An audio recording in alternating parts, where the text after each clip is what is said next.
Hi friends, it's Mrs. Jones, and today's tricky story is called April Fool by Karen Gray Ruel. April Fool by Karen Gray Ruel. April Fool's Day. Harry came home from school. Then he got a snack. Snacks helped him to think of good ideas. His little sister Emily got a snack too. Sunday is the most important day of the year, he told her. My birthday? Asked Emily. No, Sunday is April Fool's Day, said Harry. We have to think of tricks to play on Mom and Dad.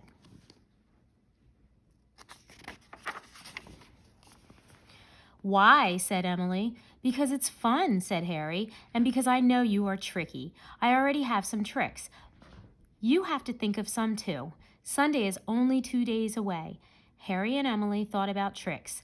They ate some cookies. They thought some more. They ate some grapes. Do you remember last year? Asked Emily.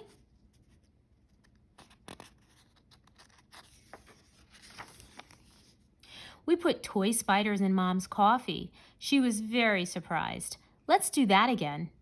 It will not work, said Harry. It has to be a new trick. That is a trick for little kids. They thought some more. They thought until all the snacks were gone. Remember that trick we played on Dad? Asked Emily. We put a whoopee cushion on his chair. It made a funny, loud noise. He was so surprised. Let's do that again. It will not work, said Harry. He knows that old trick. It has to be a new trick. It has to be a real surprise. I know, said Emily. I can play a trick on you. If you tell me about it, it will not work, said Harry. It will not be a surprise. Then I will not tell you, said Emily. Do not use a toy spider or a whoopee cushion.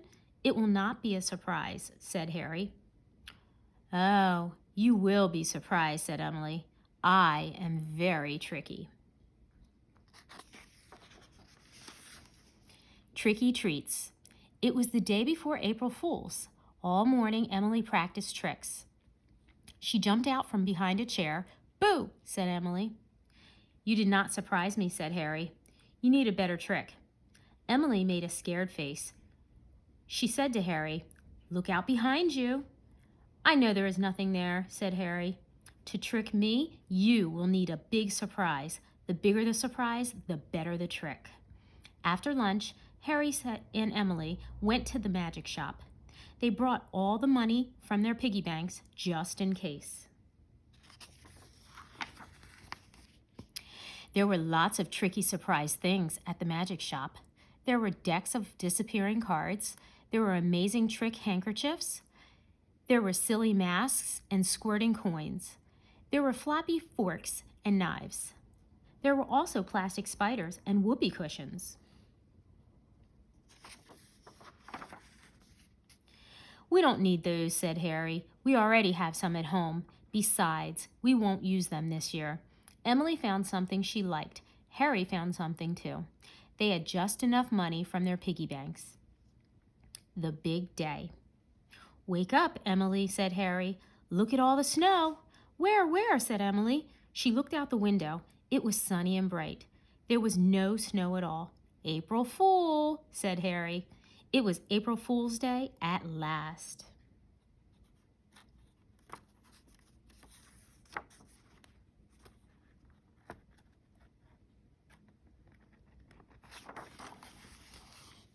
Time for breakfast, said Harry and Emily's mother.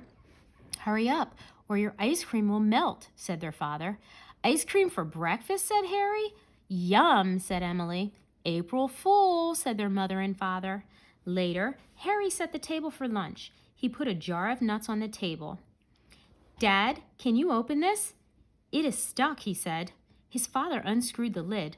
Out jumped a toy snake. April Fool, said Harry.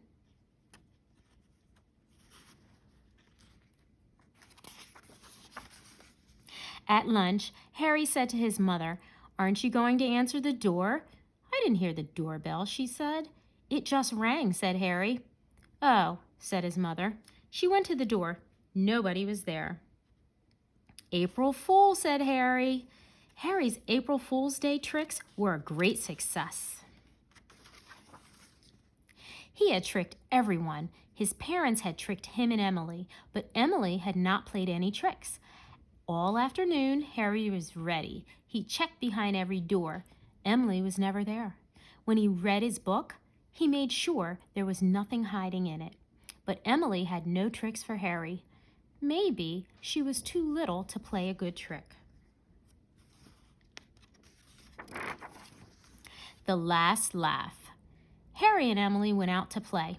When they came back, Emily was hiding something behind her back. She went to her mother and said, "Look what I found. Can I keep it?" She pulled out a stiff leash with no pet in it. She jiggled it.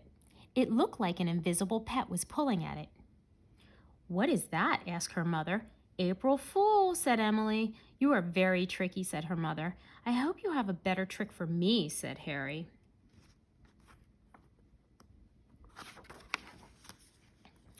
Their father was in the kitchen. Emily went in and said, "Look at my new pet." She jiggled the leash again. "What kind of pet is that?" asked her father. "April Fool. It's an April Fool pet," said Emily. "Very tricky, Emily," said her father. Harry waited for his trick from Emily. There were no tricks at dinner. There were no tricks at story time. There were no tricks at bath time. There were no tricks at all. Harry was disappointed. "April Fool's Day is almost over," said Harry. "I'm surprised. You have not played a trick on me yet." Emily laughed. "Did you say you are surprised?" she said. "April Fool!" "You said I couldn't surprise you, but I did. I surprised you by not playing a trick on you." "You are really tricky, Emily," said Harry, "but that is not a real April Fool's Day trick."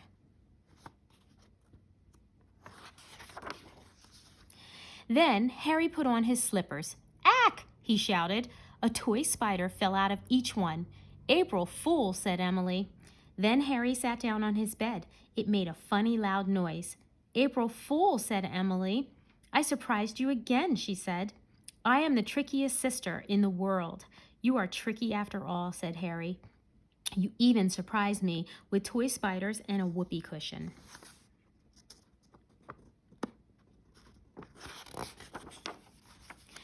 "Maybe next year I can help you think of some more good tricks," said Emily. "Okay," said Harry. "I can think of some good tricks right now," said Emily.